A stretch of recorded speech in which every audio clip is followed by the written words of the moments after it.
Hello there, everybody. I am John Allen, the editor of Crux, and your host here on Last Week in the Church. This is the show where we take some stale leftover headlines about the Vatican and the global Catholic Church, throw them in the skillet, sprinkle on our secret Crux brand spice and sauce, serve them up piping hot and delicious. Here's what we've got for you this week. First, chaos at Caritas. The Pope essentially places the global Catholic charity Caritas into receivership, decapitating its leadership, appointing his own interim team, and triggering a sort of root to branch restructuring. We'll talk about what might be going on there. Second, more trouble for the trial, the Vatican's trial of the century. Just when you think it can't get more surreal, it actually does. That happened on a couple of fronts this week. We will break down what happened. Third, the curious case of Belgium. The bishops of Belgium just came and went from the Vatican on their annual their every 5-year ad limina visit. And by all accounts, it was a peaceful, happy, warm, friendly exchange, which is odd because the Belgian bishops on at least one hot-button front recently blatantly defied the Vatican. At least that was the impression. Question is, why weren't there any fireworks? We'll try to make sense of it. Fourth up this week, bishops in the dock from Hong Kong to Eritrea. Bishops are running afoul of the regimes under which they live. We'll try to explain who is most at risk in all of this. And then finally, the Pope and Ukraine. On the 9-month anniversary of the Russian invasion of Ukraine, Pope Francis writes a plaintive letter to the people of Ukraine to assure them of his closeness. We'll try to make sense of how the Pope is trying to position himself on the defining conflict of our time. All that and more is waiting for you after a short break, so please stick around.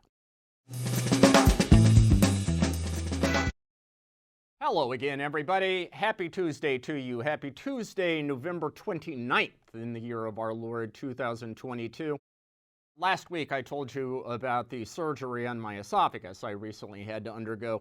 Many of you have written in to express that you're praying for me, just good wishes, good vibes.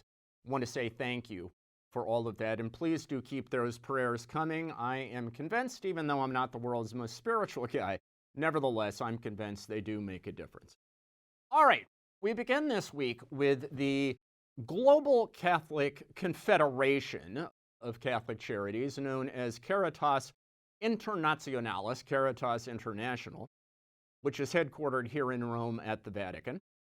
It is, as I say, a federation of roughly 160 or so Catholic charities that are present in more than 200 nations around the world.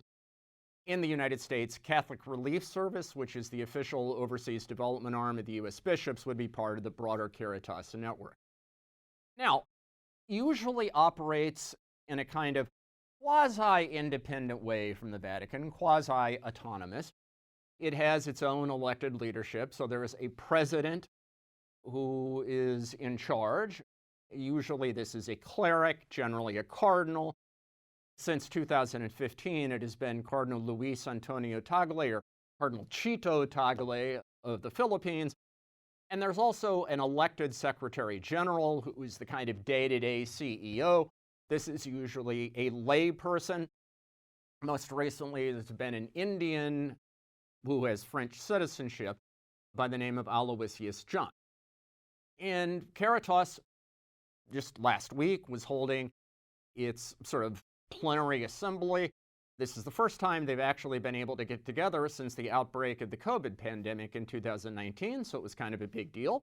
And they were merrily, having their meetings and doing their normal business when, maybe not quite out of a clear blue sky, but certainly in a way that surprised many people taking part in this meeting, not to mention people on the outside, Pope Francis issued a decree which essentially, as I said at the top, places Caritas into receivership. That is, the Vatican temporarily is taking control of the organization. Pope Francis has dislodged the entire leadership team, including Cardinal Tagle, most pointedly, including the Secretary General, Aloysius John, and his whole administrative team. So they're all out. The Pope has appointed an interim administrator, an Italian layman who is known euphemistically as an organizational consultant. Basically, he's the kind of guy you bring in when an organization is in deep trouble and you need to get it through a crisis and then sort of rebuild. All right, so that's the person the Pope has brought in. And all this is leading towards an election in May of 2023, where Caritas is supposed to choose new leadership and also adopt revisions to its statutes, that is, its internal rules. Basically, the idea being to clarify its mission and also its relationship to the Vatican. Make no mistake, this is basically a Vatican takeover. And this is, interestingly enough, the second time in a decade this has happened. It also happened under Pope Benedict. Then, too, there was a Secretary General that, for various reasons, ran afoul of the Vatican. At that time, it was a Zimbabwean-born British laywoman by the name of Leslie Ann Knight. The Secretary of State barred her request to run for a second term as Secretary General. Then they pushed through a revision in statutes. As I say, that was under Pope Benedict. Now it is happening under Pope Francis. Now, a decade ago, the issue seemed doctrinal. That is Caritas upholding Catholic teaching faithfully? Like, is it partnering with organizations maybe that promote family planning and birth control? That sort of thing. Now the issues seem more related to management and administration. There were concerns that, maybe the leadership in Caritas was a little too heavy-handed. Also questions about, how much of the money that flows through Caritas is actually reaching needy people versus how much is being spent on administration and that kind of thing. But in any event, it is just a reminder that Caritas can act autonomously all at once and can sort of tell itself that it is in the Vatican but not of the Vatican. But at the end of the day, we have had two reminders within a 10-year span that when a pope gets a bee in his bonnet about Caritas, he has all the tools he needs to remind them of who is actually in charge. Footnote to this story, it also raises some interesting questions, doesn't it, about Cardinal Tagle. Up to this point, he has been seen as a key ally and a stalwart champion of the Pope Francis agenda, and it has been assumed that he had Pope Francis's full backing. And that had propelled him towards the top of many short lists to become the next pope. Now, this situation, although a subsequent Vatican statement attempted to spin this in a positive way, and Cardinal Tagle is going to continue to have a role in Caritas as a kind of liaison between the interim administrators and the national level Caritas organizations. Nevertheless, it does not look good for Cardinal Tagle, because whatever problems that compelled Pope Francis to act obviously happened on Cardinal Tagle's watch, and the Pope was willing to allow that impression to take root. So, be very interesting to see what this does in terms of perceptions of Cardinal Tagle. All right, moving on. The Vatican's trial of the century, where you have 10 defendants, including for the first time a cardinal facing criminal trial for alleged financial crime. It has been going on for almost a couple of years now. It has, well, to say it has had more twists and turns than The Bold and the Beautiful or Days of Our Lives is probably an understatement. This is the kind of soap opera that a team of Hollywood screenwriters probably could not have invented. And we had a couple more surreal twists this week. For one thing, the prosecution introduced a recording of a phone conversation between Pope Francis and Italian Cardinal Angelo Becciu, who is kind of the primary defendant in this trial. Becciu is on trial for a variety of things, but one of them is allegedly illicitly diverting money from the Vatican to a lay woman security consultant by the name of Cecilia Marogna, who has been described as the Cardinal's dame in Italian press coverage. So this was a phone call Becciu had made to the Pope right before the trial began, basically asking Francis to sign something saying that Francis had authorized those transfers of monies. And if you look at the transcript of the call, it seems pretty clear that Pope Francis is saying to Becciu, yes, I remember doing that.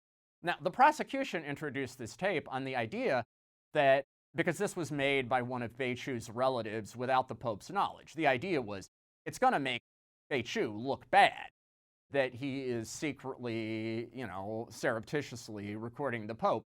The thing of it is, though, from a defense point of view, this seems to bolster the defense's core argument, which is that whatever Becciu did, he did with the full approval of his superiors, and therefore, if he committed a crime, so did they. Or to put it differently, if he had the full approval of his superiors, up to and including the Pope, how can you call that a crime? That's the basic defense case. This tape would seem to support that. The prosecution also introduced excerpts from text messages that Becciu had exchanged with some of his relatives. One of them quotes Becciu as saying the Pope wants him dead. Clearly, this is not meant to be taken literally. Becciu was not actually suggesting the Pope was, dispatching albino self-flagellating assassins to kill him. But what he meant was the Pope is now very hostile to me, and was sort of expressing perplexity about where that came from. Whether that helps or hurts either the prosecution or the defense, I don't know. Here's the other sort of borderline surreal thing that happened. The prosecution's star witness is an Italian Monsignor by the name of Alberto Perlasca. Used to be the head of the finance office in the Secretary of State. He was the architect, really, of the controversial real estate deal in London that is at the heart of this trial. But as the investigation of that deal began to gather steam, Perlasca basically switched sides and volunteered to become a whistleblower for the prosecution, and therefore, rat out, basically, his former colleagues in the Secretary of State. So for the first time, he took the witness stand this week and was asked about, what went wrong with this London deal. And what Perlasca's testimony boiled down to is this. First of all, at the detail level, this was all worked out by an aide in my office, a guy by the name of Cherabassi. So it wasn't me, it was this other dude. It is what American prosecutors would call the some other dude did it defense. And he said at the big picture level, this was approved by all of my superiors. And he added, I never asked them what their reasons were because we don't do that. The assumption in the Secretary of State is that if they don't tell you, it's because you don't need to know and you don't ask. So basically, Perlasca's defense boils down to, it was everybody else but me. Now, how credible that is going to prove to be as the three-judge panel weighs this case, I don't know. But it's an interesting twist, I would say. Look, stay tuned, but you don't have to do it with bated breath. This trial is going to still take a while before we get to anything resembling a denouement. All right. Third, the curious case of Belgium. So 18 months or so ago, the Vatican's Congregation for the Doctrine of the Faith, once upon a time, it was known as the Supreme Congregation in the Vatican because of the authority it was perceived to wield. The CDF issued a ruling basically saying that Catholic clergy may not issue blessings for same-sex unions. Basically, the idea was inevitably those blessings equate or suggest a kind of parallel between same-sex unions and sacramental marriage, and the church cannot do that. Therefore, clergy must not issue these blessings. They said, you can certainly issue blessings to individual people, but same-sex couples as such, no-fly zone, okay? Not long after that, the Flemish-speaking bishops in Belgium approved a right for blessing of same-sex unions. Now, they're, of course, not the only ones. I mean, German bishops have done the same thing.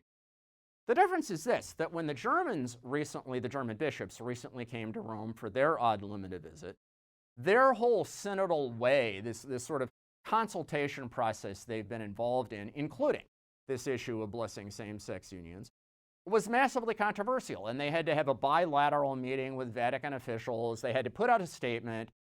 The Vatican asked them for a moratorium. The Germans said, no, we don't know where that is. But the impression was tension, you know, kind of the two sides at loggerheads, right? Now, the Belgian bishops, who have done much the same thing, at least on the issue of blessing same-sex unions, they came and went on their ad limina visit this week. There was no such atmosphere of tension. There was no such bilateral meeting, summit. There was no statement put out afterwards indicating the two sides had failed to reach agreement. On the contrary, everybody talked about how warm and fuzzy this whole exercise is. So, what is the deal here? Well, there are probably 2 points worth mentioning. One, everybody involved with this will tell you that the Belgians were very careful, unlike the Germans in many respects. The Belgians were very careful at every step of the way to keep the Vatican informed about what they were doing. So whether the Vatican agreed with it in every particular or not, they at least were not surprised. They were not blindsided. There was apparently pretty robust communication along the way, which probably took some of the edge off. You know, the other point, of course, is that Belgium simply doesn't have the tone-setting global significance of Germany. They can be regarded more as a kind of isolated individual case, whereas the notion is that when the German church catches cold, or when the German church sneezes, rather, the rest of us catch cold, right? One footnote, you now have two important bishops' conferences in Western Europe, at least, who have publicly, blatantly, and explicitly defied a doctrinal decree from the Congregation for the Doctrine of the Faith, and at least so far, there have been no public consequences. Bishops have not been wrapped on the knuckles, nobody's been fired, you know, the Pope has not brought the hammer down on anyone. He is apparently content to let this play out. Consequence?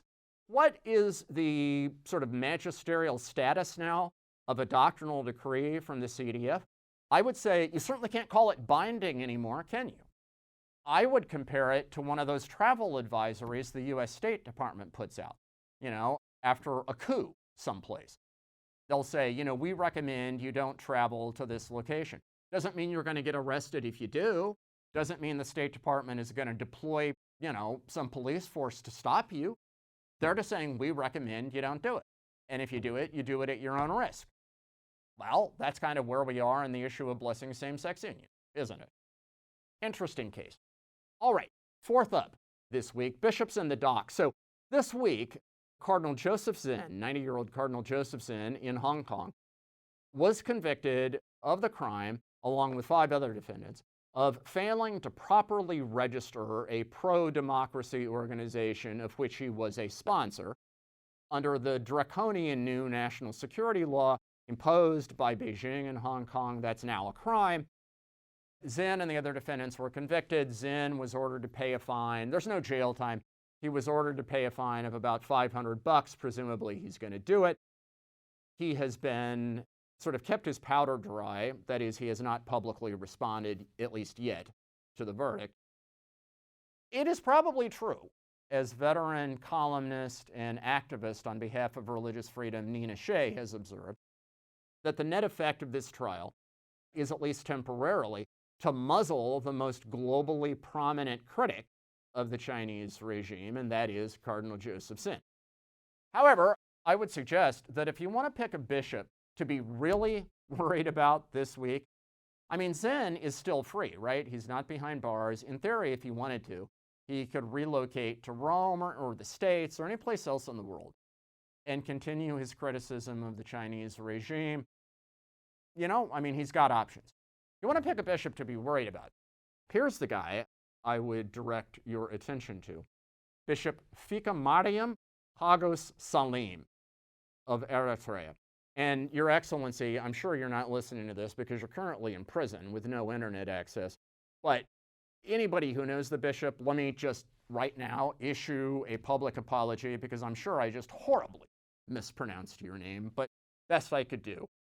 In any event, Bishop Saleem of Eritrea. Eritrea is a one-party state subject to fairly brutal authoritarian rule. It routinely ranks near the bottom of most indices of human rights, of religious freedom, of press freedom, and so on. The Catholic Church, for years now, has been a particular target of the regime in Eritrea because it is one of the few organizations in the country that will, at least occasionally, voice public criticism. In retaliation, the regime has taken control of all Catholic hospitals in the country. They have shut down all Catholic schools in the country. They occasionally arrest clergy and Catholic activists. Bishop Saleem was actually arrested in October. He remains behind bars in the country's most notorious prison. Let me point out that in Eritrea, you can be arrested without any legal charge against you ever having been issued. You have no right of appeal. You have no right to a lawyer. You have no right to visitors. So we know the bishop is behind bars, and there is no obligation for them to give you a trial. They don't owe you a day in court. If they deem you a threat to national security, you can languish as long as they want. Recently, an Orthodox patriarch who had been deemed a threat to national security actually died in an Eritrean prison after having been held in solitary confinement for 16 years. And he was never charged with a crime, never put on trial, never given an opportunity to defend himself. That may well be Bishop Saleem's fate. Currently in Eritrea, the estimate is there are somewhere between 2,000 and 3,000 Christians imprisoned for their faith. And when I say imprisoned, by the way, don't think a modern American prison where, everybody has a cell to themselves with a sink and a toilet, where there are shower facilities, where there's a medical clinic, where there may be a library, exercise yards, things like that. In Eritrea, prisons are often used shipping containers, those corrugated metal containers that are simply put into the desert, and people are crammed into them. So they get suffocatingly hot during the day, bone-chillingly cold at night, no toilets, no exercise, no nothing. The fatality rates are just absolutely off the charts. The only time that people generally get out of these situations is when there is an international pressure campaign. Some years ago, there was a well-known evangelical gospel singer who had been arrested by the Eritreans. An international coalition involving Amnesty International, Christian Solidarity Worldwide, and other groups came together, brought significant pressure to bear on the Eritrean government. She was released. Remains to be seen whether the Catholic world will steal a page from the evangelical playbook and get equally serious about trying to pressure the Eritrean government to do something for Bishop Saleem. One certainly hopes that that happens.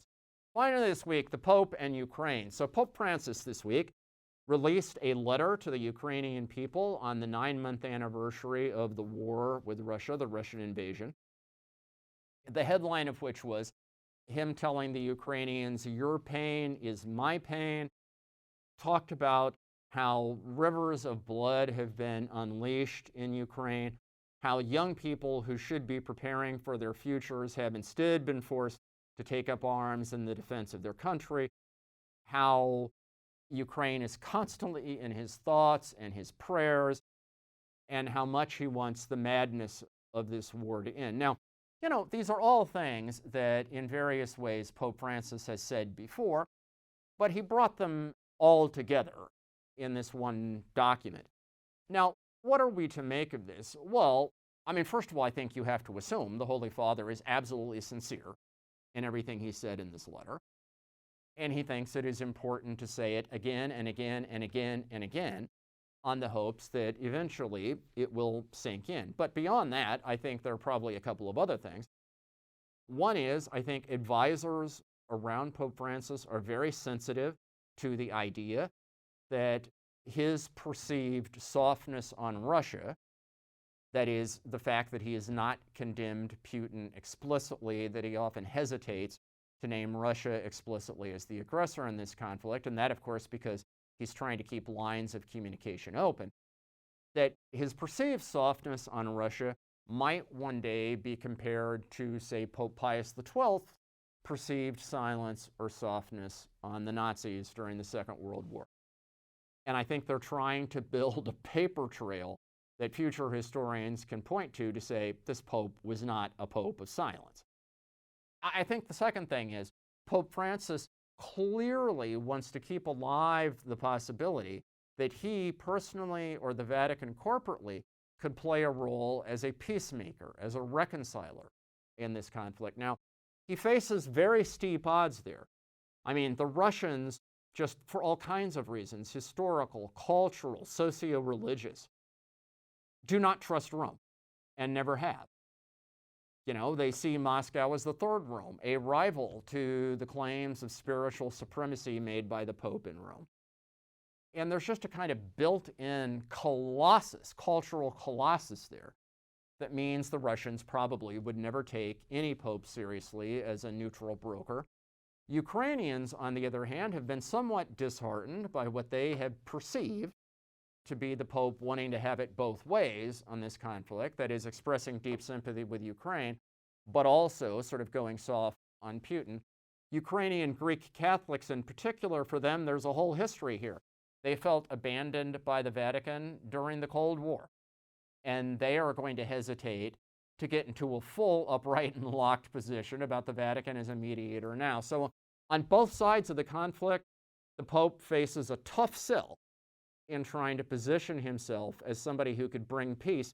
But I think Francis believes he has to give it a shot. He is morally, spiritually, historically obligated to give his last best effort to try to bring about a peaceful end to this conflict. We will see how this plays out. All right, that is our show for this week. Obviously, you'll find full coverage of these and many other stories on the Crux site. That is cruxnow.com. Again, cruxnow.com, your one-stop shopping destination for the very best in smart, wired, and independent Catholic journalism. We will be here next week, next Tuesday, same bat time, same bat channel. In the meantime, have a fantastic and blessed week. Stay safe, stay healthy, and we will talk to you again soon.